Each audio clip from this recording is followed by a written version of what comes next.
Halo semuanya, perkenalkan saya Nazwa Bunga Lestari dengan MPM 2213031040 Fakultas Keguruan dan Ilmu Pendidikan Program Studi Pendidikan Ekonomi Universitas Lampung. Di sini saya akan menyampaikan resume materi PKKMB Unila 2022 pada tanggal 15 sampai 19 Agustus 2022. Dengan tema Ciptakan mahasiswa berkarya dan berinovasi untuk kampus merdeka belajar. PKKMB hari pertama diisi oleh 3 pemateri. Pemateri pertama adalah Bapak Yusriandi Yusrin, SIK MKom, dengan tema Peran Kepolisian Republik Indonesia dalam mengatasi kejahatan digital.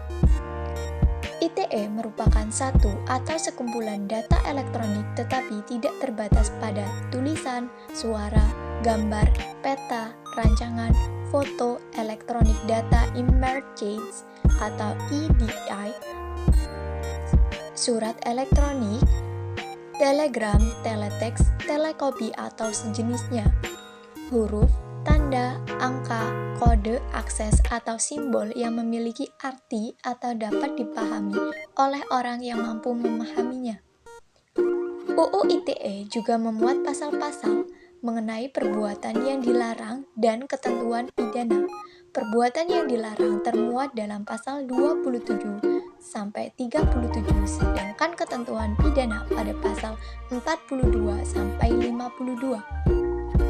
Pidana dapat berupa penjara atau denda. Yang pertama ada pasal 27. Setiap orang dengan sengaja dan tanpa hak mendistribusikan atau mentransmisikan atau membuat dapat diaksesnya informasi elektronik dan dokumen elektronik. Ayat pertama menyatakan mutualan yang melanggar kesusilaan. Ayat 2 mutualan perjudian. Ayat 3, mutualan pencemaran nama baik. Ayat 4, mutualan pemerasan atau pengancaman. Pasal 29, setiap orang dengan sengaja dan tanpa hak mengirim informasi elektronik atau dokumen elektronik yang berisi ancaman kekerasan atau menakut-nakuti yang ditunjukkan secara pribadi. Pasal 30, setiap orang yang dengan sengaja dan tanpa hak mengakses komputer atau sistem elektronik dengan cara apapun, melawan hukum mengakses komputer atau sistem elektronik dengan cara apapun dengan tujuan memperoleh informasi elektronik atau dokumen elektronik.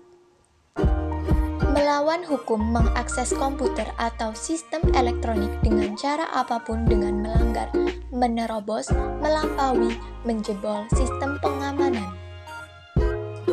Materi kedua PKKMB Unila 2022 disampaikan oleh Dr. Susetya Herawati, ST, MSI, dengan tema Pengembangan Karakter Mahasiswa sebagai Intelektual dan Anti Kekerasan atau Anti Perundungan.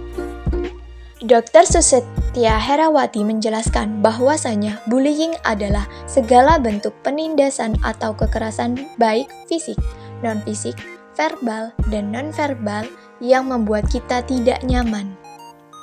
Bullying bisa terjadi di rumah, lingkungan, media sosial, dan lain-lain.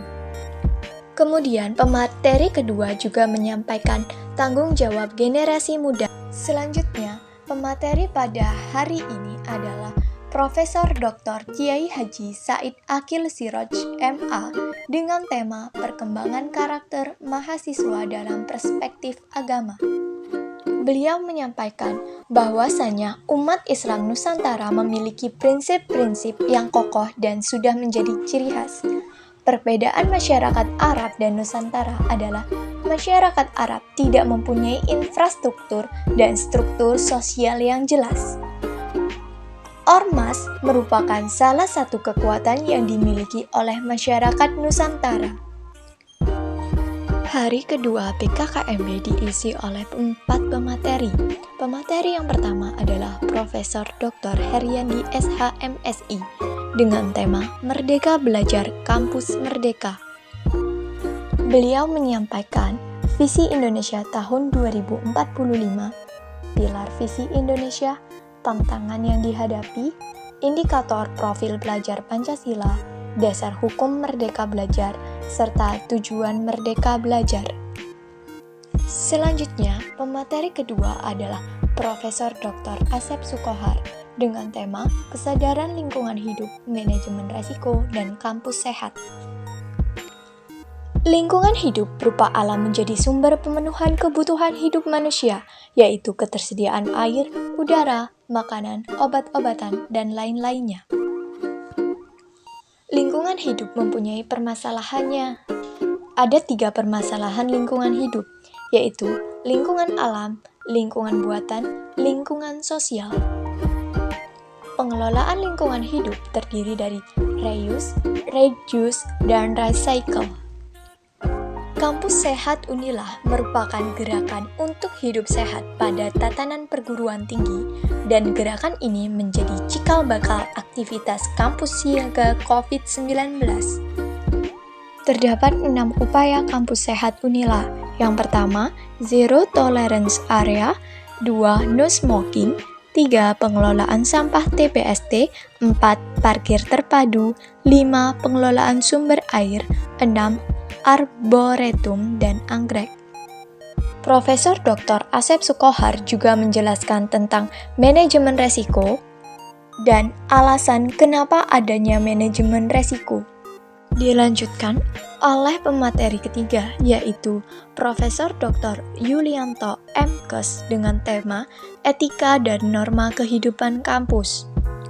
Beliau menjelaskan bahwasanya mahasiswa adalah sosok yang akan meneruskan langkah sukses di masa depan serta menjadi penerus cita-cita bangsa. Ada 2 cara untuk menjadi mahasiswa ideal di era 4.0. Yang pertama, mampu berpikir positif pada suatu yang akan dilakukan. Kedua, mampu seimbang antara sisi akademik, organisasi, dan tugas. Beliau juga menyampaikan 4 tipe mahasiswa, 10 karakteristik yang harus dimiliki mahasiswa ideal, dan 5 cara menjadi mahasiswa ideal. Pemateri keempat disampaikan oleh Bapak Hartono S.Sos M.A. dengan tema Perguruan Tinggi di Era Revolusi Industri 4.0 dan Kehidupan Kampus pada Masa Pandemi. Beliau menyampaikan bahwa Unila mempunyai ACT Staging. Beliau juga menyampaikan tantangan dunia pendidikan selama pandemi COVID-19. PKKMB hari ketiga merupakan PKKMB tingkat fakultas yang diisi oleh 3 pemateri. Pertama, diisi oleh Profesor Dr. Patuan Raja MPD dengan tema Pembelajaran di Perguruan Tinggi di Era Teknologi dan Plagiarisme. Profesor Dr. Patuan Raja menyampaikan bahwasanya kita sebagai mahasiswa tidak hanya berfokus pada bidang akademik saja. Bidang akademik itu penting, tetapi kita harus menyeimbangkannya dengan bidang non-akademik seperti organisasi. Itu Profesor Dr. Patuan Raja juga menyampaikan isu tentang plagiarisme yang kerap kali terjadi saat ini. Beliau memberikan tips and trik agar kita tidak melakukan hal ini dengan cara harus rajin mencatat, menyimpulkan dengan bahasa sendiri, serta meresapi pendapat orang lain dan dosen atau hasil diskusi. Selanjutnya kita masuk ke materi kedua yang disampaikan oleh Dr. Riswandi MPD dengan tema Sistem Perkuliahan dan Bimbingan Akademik.